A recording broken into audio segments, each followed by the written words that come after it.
And I will hand it over to Naomi. Naomi? Thank you. Thank you, Renee. And thank you guys for the invitation. When Renee told me about your roundtable group, I got so excited.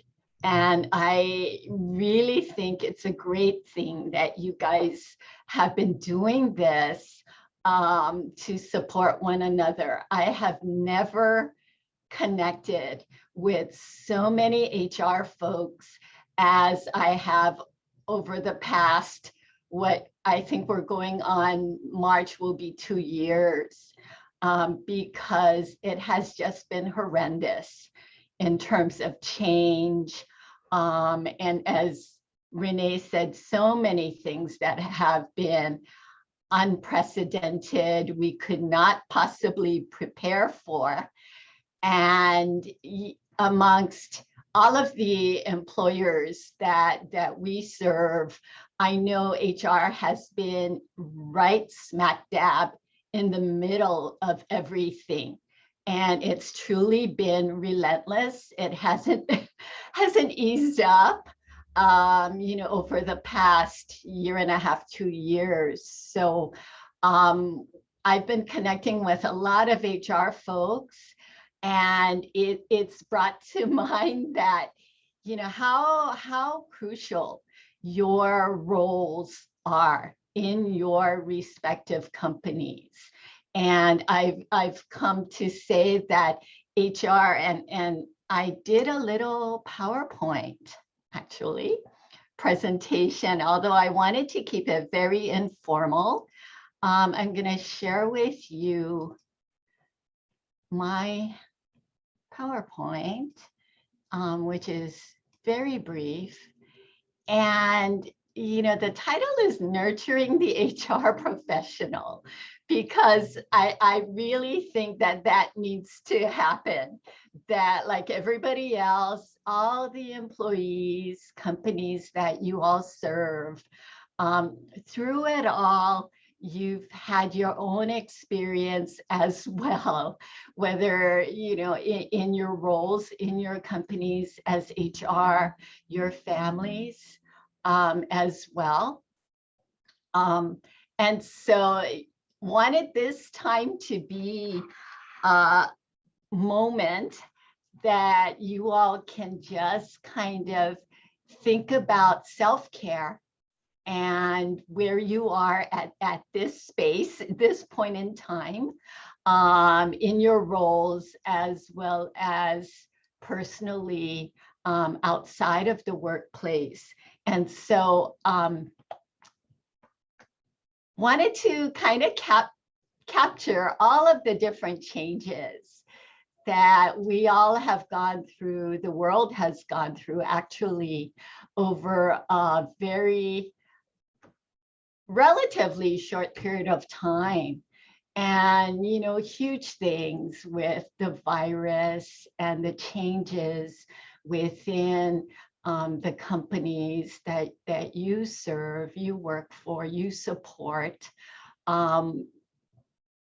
regardless of your industry and the nature of your business, having to deal with huge company changes, whether they be closures, reopenings, whether your workforce consists of essential services, products, workers, or even remote workers. We heard a lot of stress coming from folks that were working remotely, and some of our employers with remote workers all this time are beginning to reopen, and there's concerns and challenges with that. Those of you with essential employees, I know you're dealing with a very exhausted, depleted workforce and challenges that come with that. And then the whole vaccination issue. Employees, people in general are very passionate about their perspectives. And I know we've had to be very creative in thinking of different ways of supporting companies, supporting employers through all of these different issues. We really had to think outside the box and figure out, how do we support companies through all of these very, very challenging issues that everybody is actually having to deal with. So we've done things like group support for individuals that are now being required to vaccinate and don't want to, and so we've been present or supported companies through issues like that. Super, super challenging times. And I know as HR professionals, again, you guys are front and center with all of these sometimes very controversial emotional issues, and all the different roles that you guys play.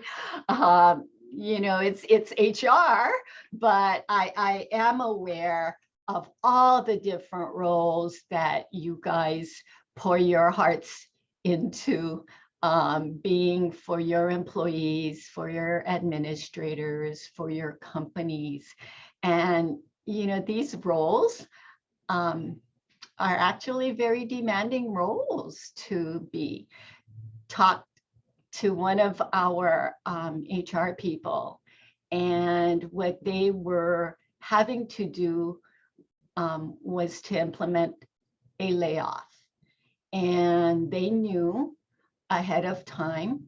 And one of the HR professionals said, it tearfully said that it was so hard riding up an elevator with an employee that she knew would be laid off, and that she knew was sending their child off to college on the mainland, and knowing what the scenario would be for that particular employee, and said, it's a real hard role sometimes that we need to play, and the toll that takes. HR professionals saying to us that, sometimes it's hard to sleep knowing what we know, and not being able to, having a lot of confidential information and knowledge sometimes also has an impact on us, as it does even with EAP. There are things that we deal with similarly to HR that there are no outlets for. You can't go home and necessarily share this information, nor do you want to in a lot of the cases. So just acknowledging all the different roles that you all play on a daily basis to all your employees and the companies that you serve. I always say that HR is the heart of companies, where your administrators might be the brain and the strategy of the company. Your employees, your supervisors, managers, maybe the hands and feet, and then the products and the services that you all provide, being like the blood of the body, but definitely feeling that HR is really the heart of any company, really. And so every company, HR is so valuable and critical, in my opinion, to the success of the overall company or organization. which I'm sure you all know already. So, but I wanted to acknowledge that there are two types of stress that I worry about for HR professionals. And these are stresses that we in the EAP profession also experience very commonly. And one would be compassion fatigue.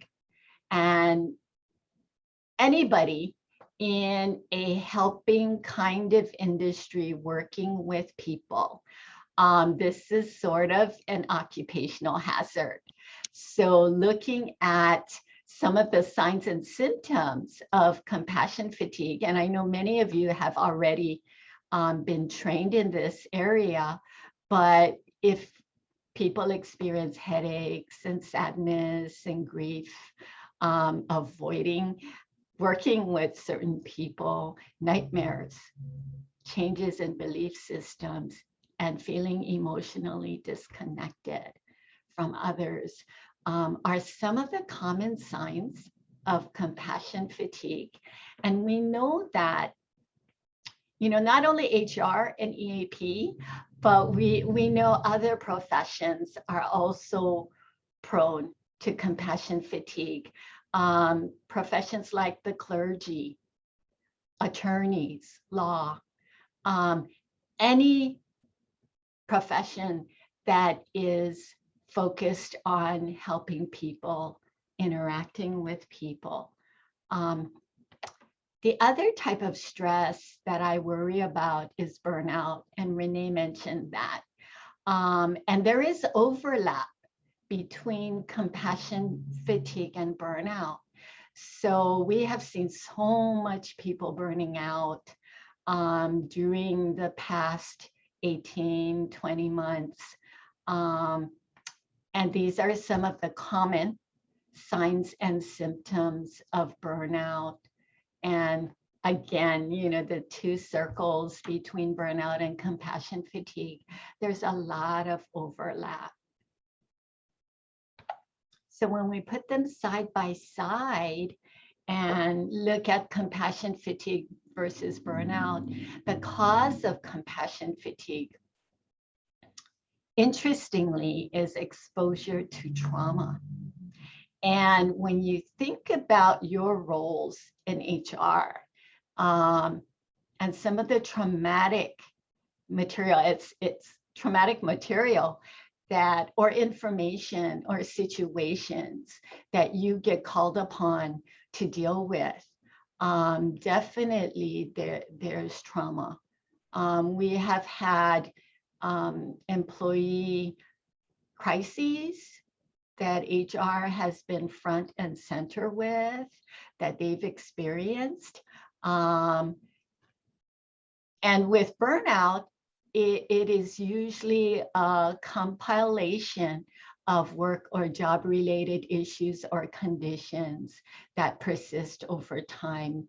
So definitely the pandemic, as well as other things that are normally on your plate in HR. The onset for compassion fatigue is usually quick.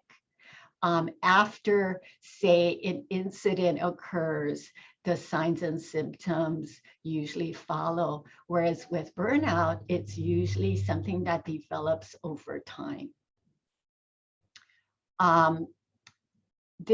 For compassion fatigue is really caused by the impact of helping other people. Whereas burnout is caused by the impact of ongoing workplace issues. So if you look clinically at burnout, it's often associated with work stress. And if that work stress is continuous,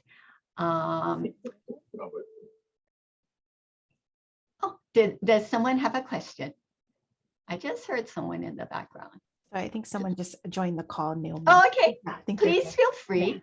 Feel free to ask any questions or chime in.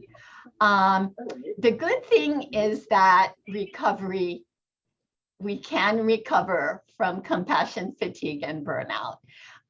But to me, the real value is in prevention. We want to be able to prevent compassion fatigue. We want to be aware when either of these types of stress is impacting us. And so our team here at the EAP, we check in with each other frequently to make sure that we are monitoring for these two types of stresses. Super, super important. Questions about compassion fatigue versus burnout? Okay. So how do we prevent these kinds of stressors from just incapacitating us? And seriously, we have seen situations within HR where there has been so much stress that it does incapacitate HR professionals. And so we really, really want to remind and encourage all of you to prioritize your self-care. I know how busy, how endless, how numerous the demands are, but if you don't do it, it's not going to happen. So I know that with the pandemic, we've put a lot of things on hold, and I'm guilty of that too. Went to my dentist 2 weeks ago, and they told me, "You have 2 cavities." And I said, "What?" And they said, "Yeah, it's been almost 1.5 years since we've seen you." And I said, "Really?" And so, just a reminder that we encourage employees to take care of themselves and make sure that they're keeping their doctor's appointments and getting routine checkups and all of that. But we need to do the same. And, we need to make time to do it. It was so tempting for me to say, I'm gonna hold off on, and as it turned out, I needed to put in a crown. So it was pretty bad. It was so tempting for me to postpone doing something like that, because who wants to do that? But, again, reminding myself that, hey, you need to take the time and do it. You're telling everybody else to do it and to invest the time and energy. We need to demonstrate and do the same thing.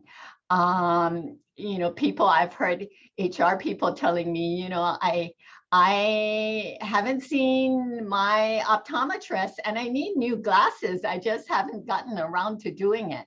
So real practical things, make sure, get yourself back on track and make sure you practice what you preach and address basic things like health. Make sure you're eating and not skipping meals. Stay hydrated. Make sure that you're getting sleep. I've been getting emails late at night from HR professionals, and I'm saying, hey, you should be offline, and I know it's relentless, but basic things, sleep, eat, nourishment, self-care, physical health will also improve mental health. So wanted to remind all of you of that. Remember to take your breaks. I have folks that even set a timer on their watch because otherwise they will not take a break. And it's super, super important that you're not spending 8 to 12 hours in front of a screen like this, because there's a cost to doing that. So it does take a toll on the eyes. It does take a toll on the body and the mind as well. So please remember, so to step back, take a moment to step back and think about currently, today, what is your greatest challenge? It can be in your role. It can be outside, but to take a moment to step back and figure out what is your greatest challenge at this point in time. So maybe I'll go first. Okay. And then others can jump in. It's so hard to choose one, but I'll try. So I think my greatest challenge is managing everything in what seems to be just not enough time. Like I just don't feel like I have enough hours in a day to, accomplish everything I want to accomplish. And I think part of that is there are times that I start out the morning like, okay, this is what I'm going to do today. Like I'm going to get, and my list, the size of my list has come down considerably because at first it was like 20 things I was going to do. And then now it's like 3, like these 3 things I'm going to do today. But what I find is that, and I think, our team here can relate is, you start off with these intentions that you're going to do all of this in a day. And then all it takes is just one phone call, right? Something happens. And then you're pulled into another direction, or you're pulled into another direction. And for me, when something happens, I want to give 100%. So then my entire focus goes to that. And then to try to come back and refocus now on the list that I originally set out to do can be really challenging. And then I end up, not getting through all the items on my list. So, and then that makes me sad because then I feel like I'm not accomplishing things or I'm not moving as quickly as I should. And then, I have people saying, well, what did you do that? Did you get this form filled out? How come you weren't at the meeting? And so honestly, I've been declining meeting invites. I know it's wrong, but I pick and choose the meetings that I go to.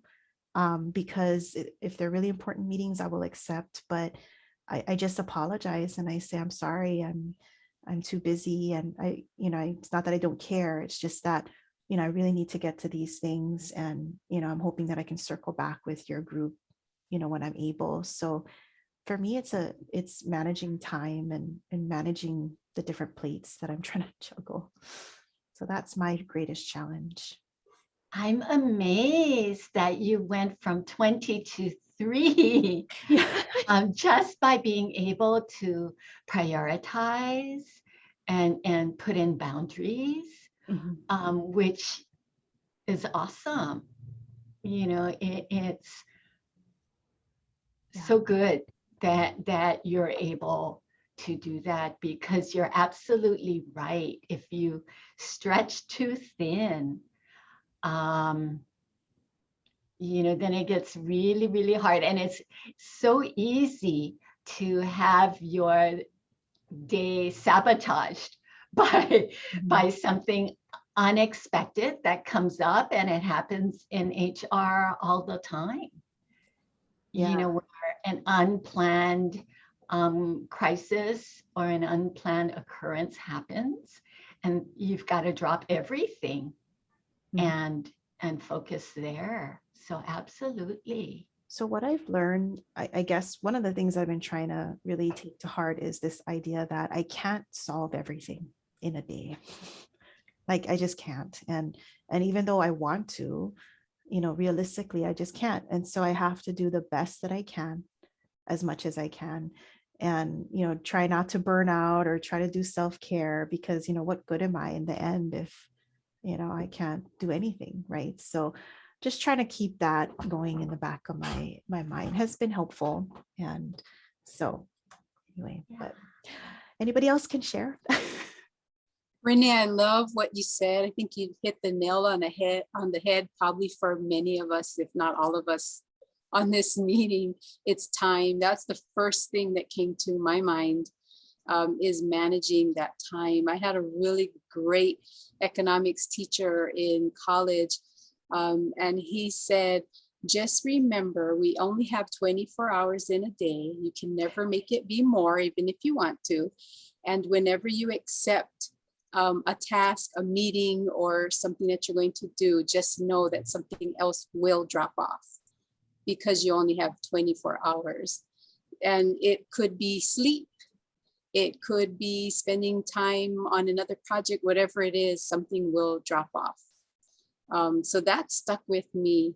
And we are in a situation right now, and depending on what industry you're in, it's fast paced. Everything moves fast. And I think with the technology and growing technology, it's almost an unspoken expectation that you're supposed to respond immediately. You know, the prior to technology, if you scheduled a meeting, it took time. Now you have text, you have email, there's the cell phone. You can be in the bathroom and be expected that you should answer that text, you know. So we live in a different world, and I think just coming back to basics. And I understand what you said, Renee, because when I have to say no to something, I feel really bad because I do want to put my 100% in with what I do. But if everything is a priority, then nothing's a priority, because, you know, it's just setting yourself up for failure.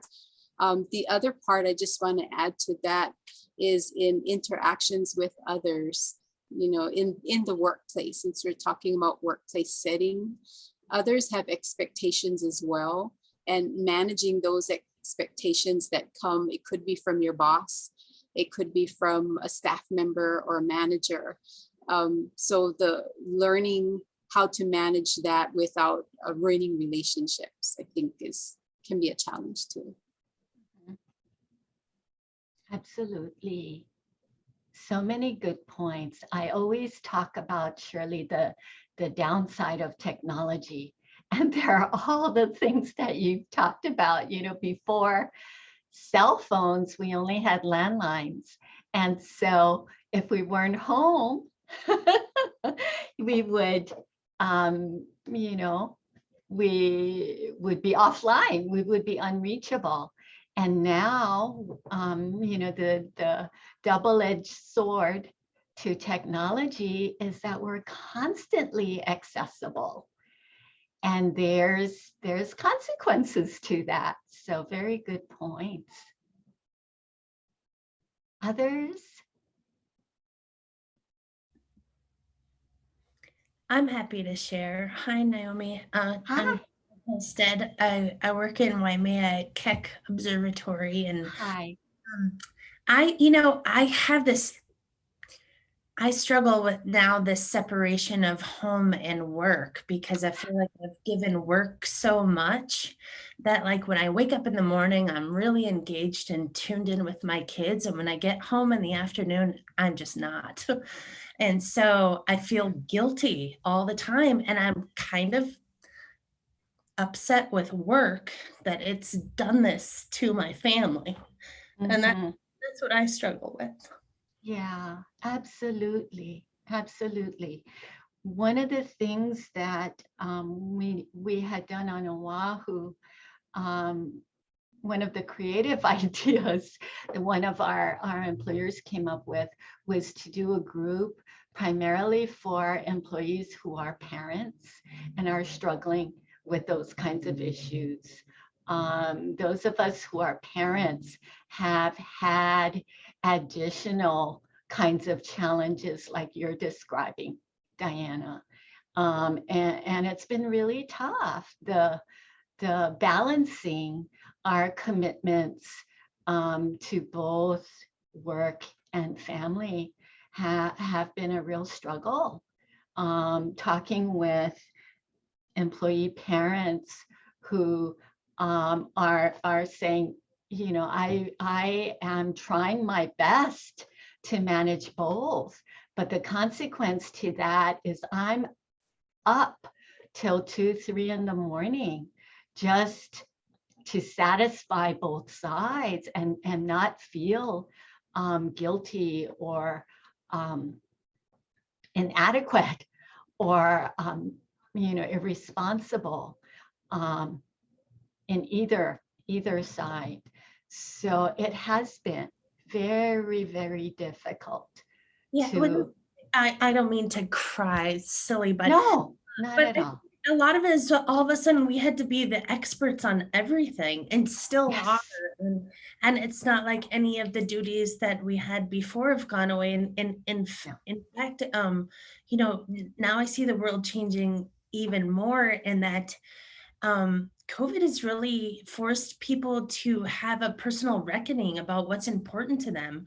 Yeah. And so now we're, a lot of people are transitioning back to the mainland, and, the recruitment volume is really high. And, there's all of these things, and we're still expected to be creative and responsive and all of these things. And quite frankly, I would like to take a nap or vacation. But the thing is when you do take a vacation, as wonderful as it is, it's almost as exhausting when you come back, because not everybody's on vacation, and so your inbox is full and all of those things. So I feel like we're at this upside down point where I don't know how we get back to balance. And I do want to just pat myself on the back. I have been doing for others for almost 2 years straight now. And on Tuesday, I scheduled myself a massage.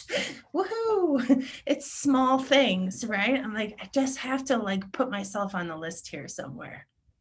Renee, definitely pat yourself on the back, and maybe that's what my team question should have been, is give me one thing that you're doing within the next week for your own self-care, because Renee and I were just talking about the pretty tree she has in her background and how every little thing helps during these very crazy, stressful, challenging times. So, we do need to find opportunities to unplug, de-stress. And that's why I think this roundtable idea is so excellent, that you have each other for outlets and support, because everybody, no matter who you are, needs an outlet. Otherwise, really, really not so good things can happen to us if we don't have that outlet and we don't do proper self-care. So, other thoughts, ideas? What are some of you all doing for self-care? Hi, Naomi. This is Wendy from KTA. Hey, Wendy. So, Wendy, what are you doing for self-care? Interesting. Well, first of all, what everybody shared is exactly the way I feel. But you folks all put it so nicely. But for me, I haven't even had a chance to use my vacation this year. And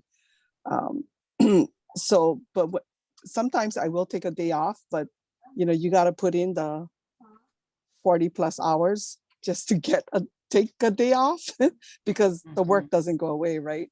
But for me, my self-care is actually, especially because of the time of the year, is actually serving our community. So most of the times when I'm off, I'm out, whether it's doing, and mostly through the church, feeding the homeless or helping out with different organizations. And for me, that's my relaxation, I guess. Yeah. But, it's just hard because, you get back to work, and like they said, when you take time off, you come back, the work is just kind of piled up. I'm at the point where I have a laptop and I'll work whenever I can in between on my days off from home, just to meet deadlines and get things done that I have to, that we have to do. We just have a lot going on right now too. With the COVID, the vaccination policy, we're changing our payroll services. Just, a lot of things right now. And so thank you, Renee, for bringing on Naomi, because I think this is timely for us. So yeah, that's where I'm at. Oh, thank you.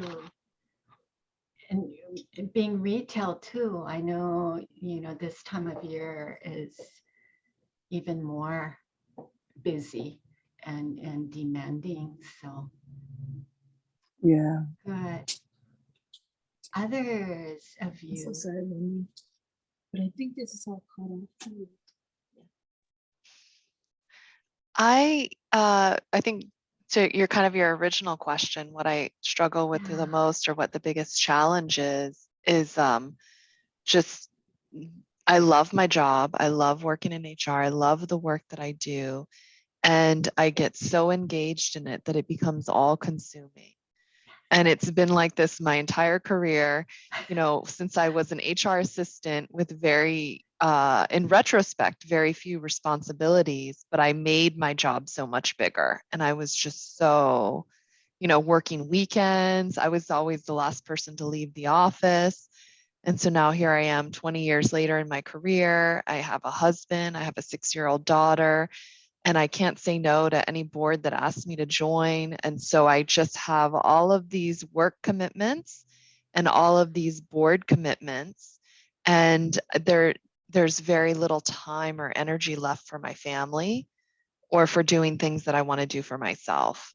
So that's the real challenge that I have now, is how can I, and then, that when I am outside of work, that I'm actually spending quality time, because honestly, sometimes your family is just kind of boring, and sometimes it's more engaging to look at videos on TikTok or watch some show than hang out with them, right? Yes. And so and I think that contributes to me also feeling like I'm busy all the time when you're connected to technology, even if it's personal TikTok videos or whatever. And when I put it away and I sit down and I have a conversation with my husband, he's, I really enjoy his company and who he is as a person. And it feels so fulfilling. And I'm like, why don't we do this all the time?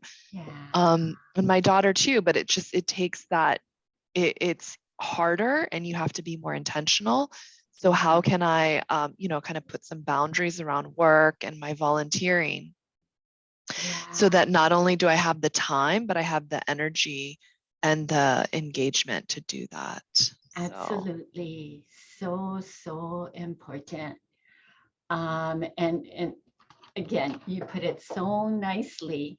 You do need to be able to unplug and rejuvenate.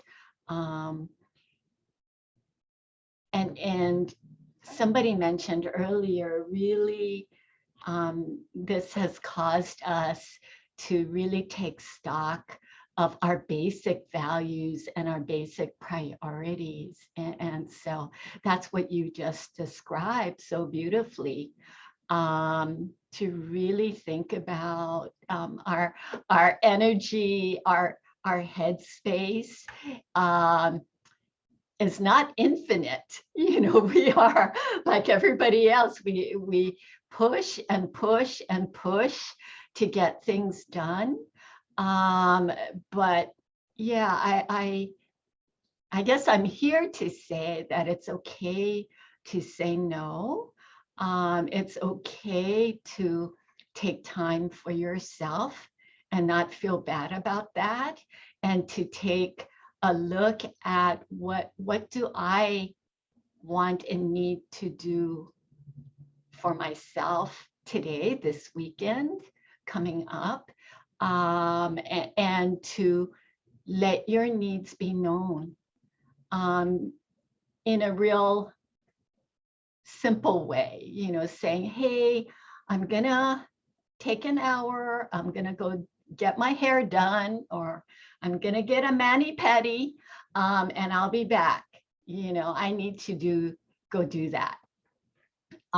or need to get a massage, or I want to go to the mall for an hour, and sorry, but I want to go on my own, so not feeling bad. And I think, there are certain folks that gravitate to become HR professionals.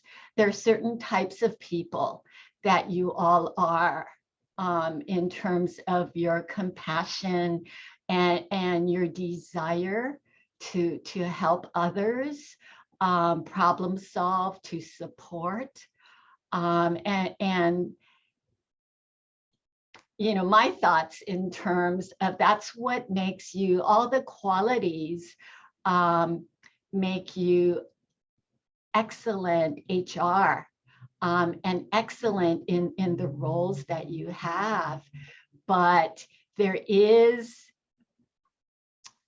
caring too much, working too much, giving too much at your expense. And so that's what I think the big message I wanted to present is, please take some time to step back, pull the lever, get off the bus for a little bit of time, whether it's an hour, it's 15 minutes every day, and to say, you know what, I need to do this. I'm gonna run to Starbucks and get my pumpkin spice latte, because that's the one thing I'm gonna do for me today, is to do that. But to really, really take some time to think about you and to prioritize you, because in order for you all to be as successful and fulfilled and effective in your individual roles, you need to do that. You cannot allow yourself to get depleted. You're just too important to the companies that you all serve. And you have other roles, you have mom, you have daughter, you have niece, you might be, a coach, mentor. You have other roles that you should also enjoy and be effective in. And so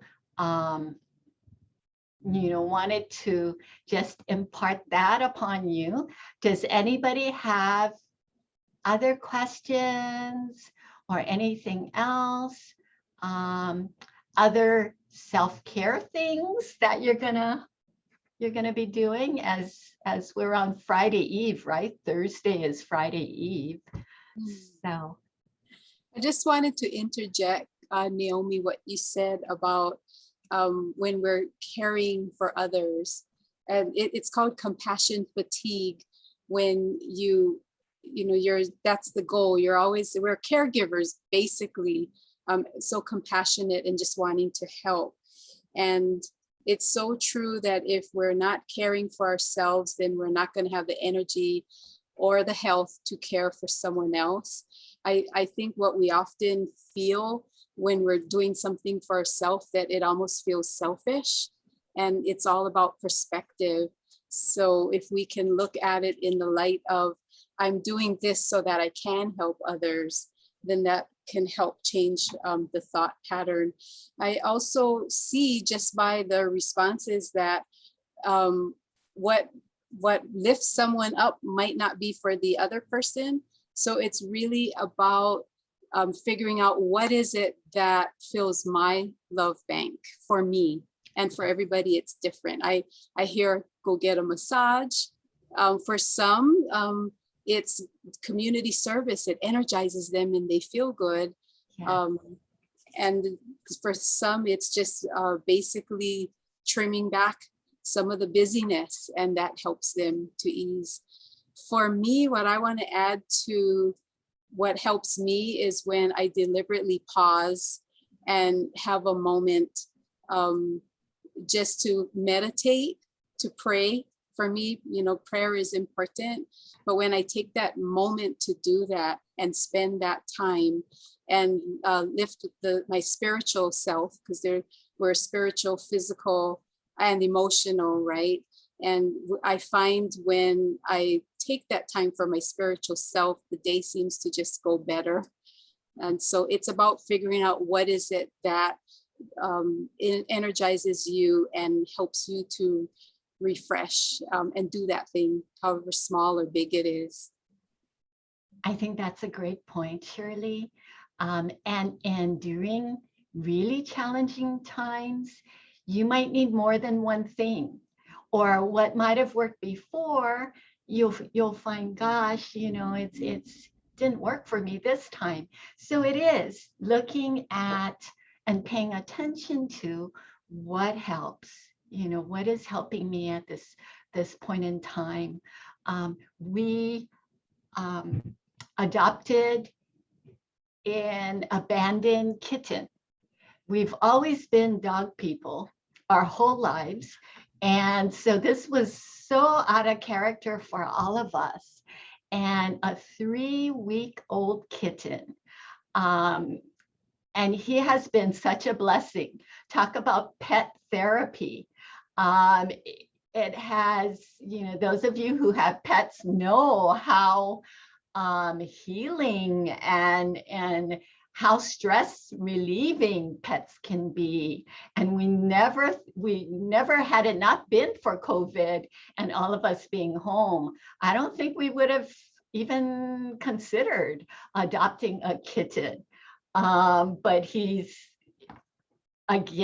been such a good outlet for myself, my husband, our 2 girls, and he's been a distraction from all of the stressors that have come with work, come with COVID, and all of that.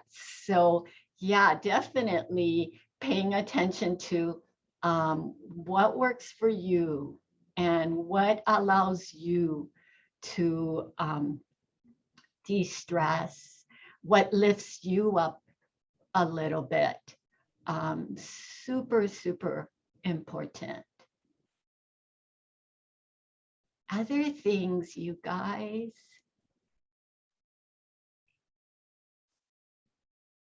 Well, I feel like these discussions uplift my spirits for sure.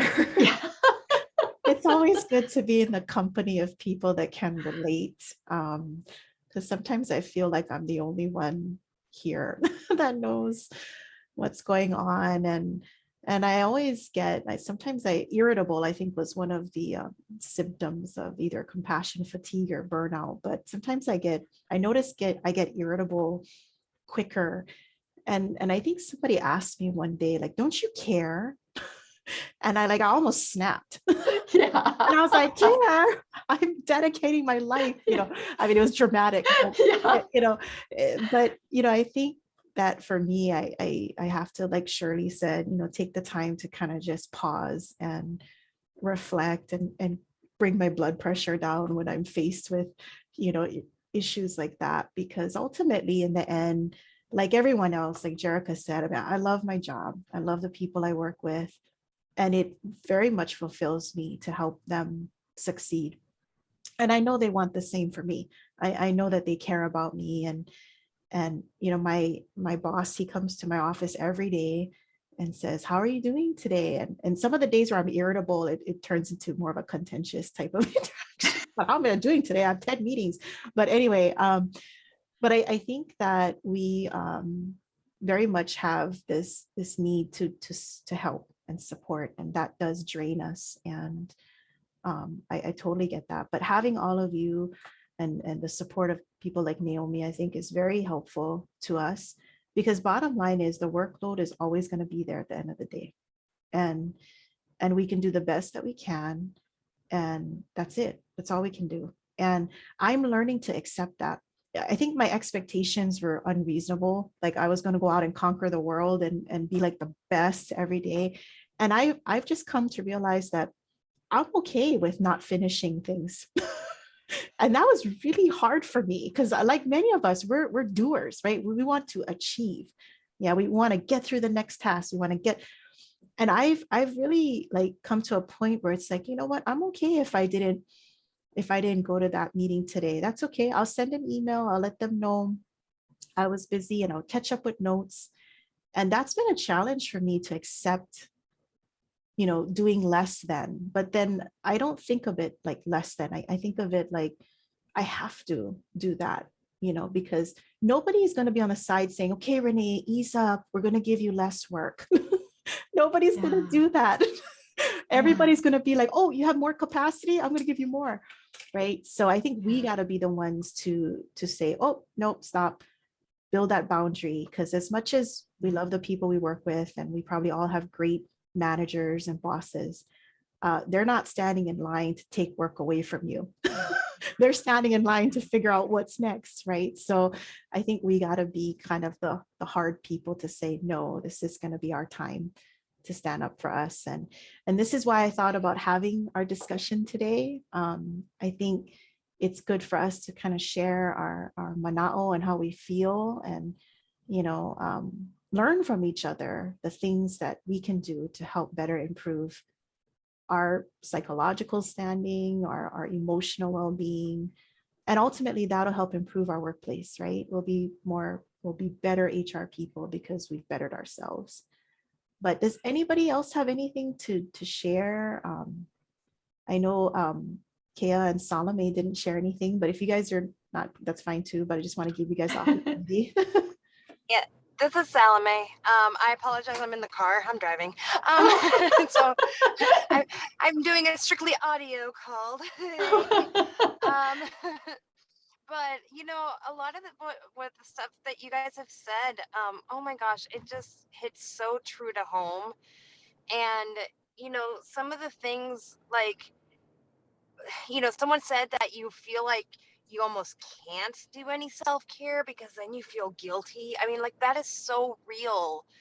And I'm dealing right now with a lot of deadlines, a lot of year-end deadlines of project strategic plans and stuff that were put into place prior to COVID. And now the deadline's looming, and due to external circumstances, I'm behind on getting these things done, and I have a vacation planned for Christmas. And I actually talked to my husband and said, I don't know if I'm going to be able to go.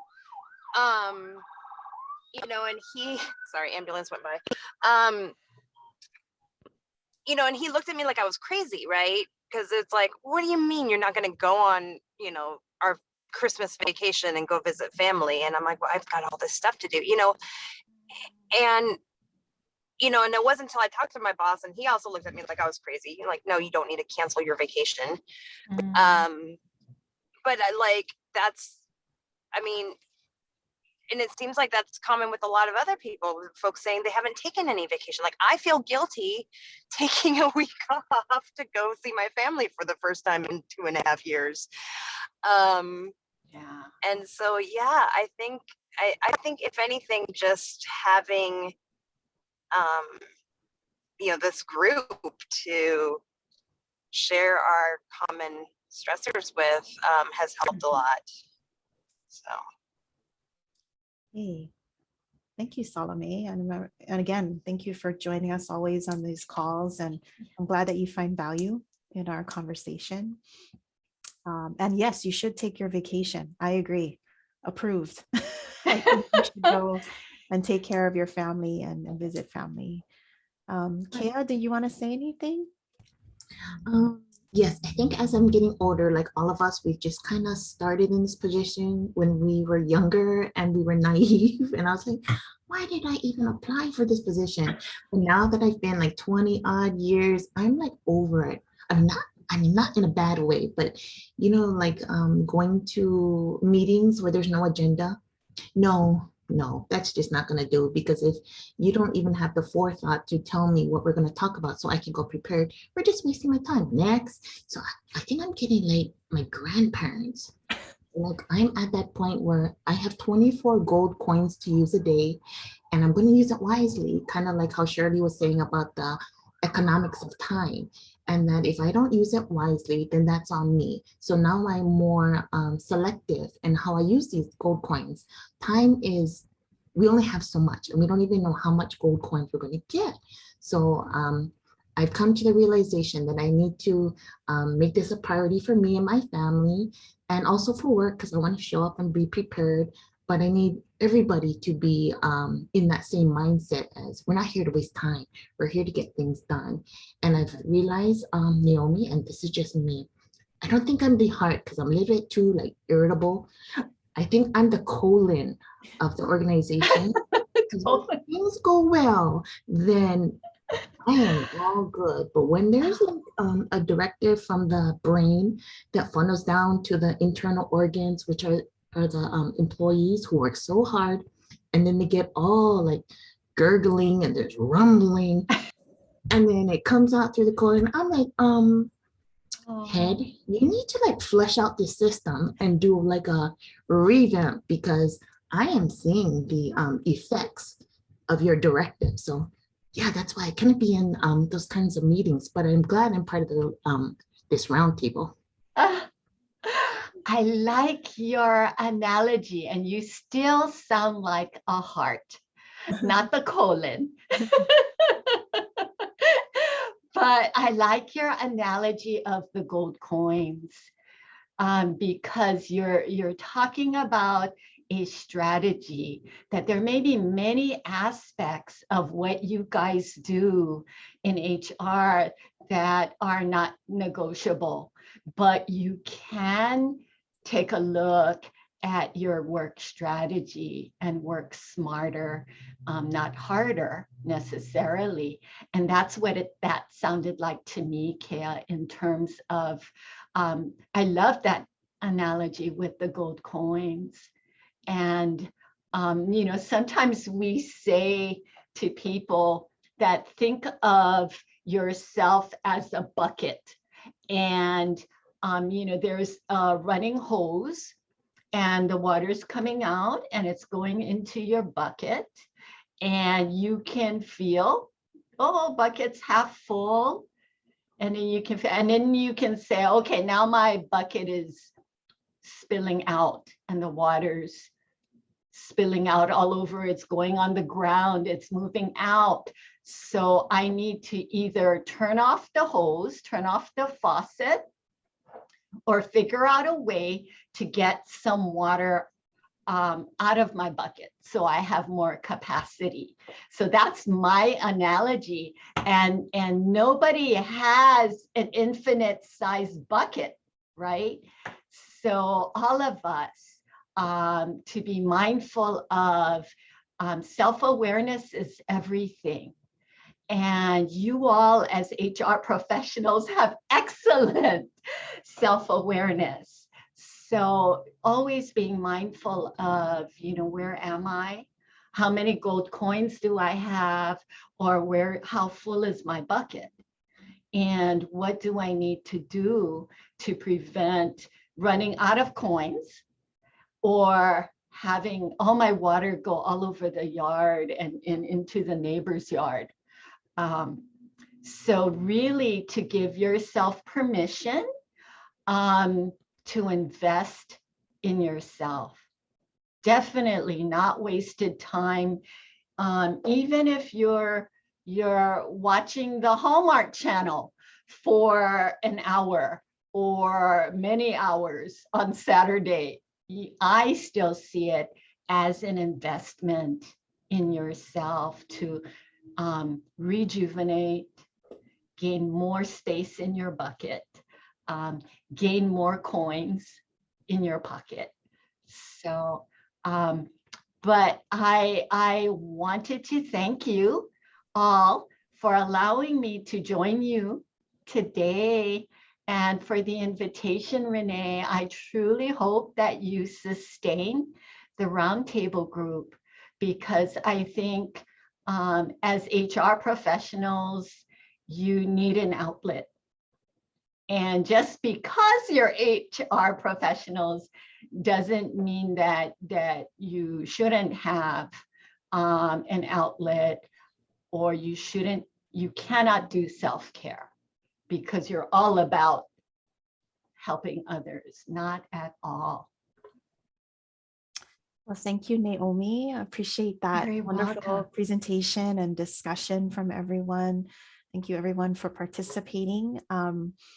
You know, I know we're a little bit past 11, and of course, we're all very busy, but I do appreciate you guys taking this time. I hope that we all are more self-aware, and we've done our investment today. We took time out 1 hour to think about ourselves. And you know, as always, I encourage you guys to reach out to the roundtable if anything's on your mind.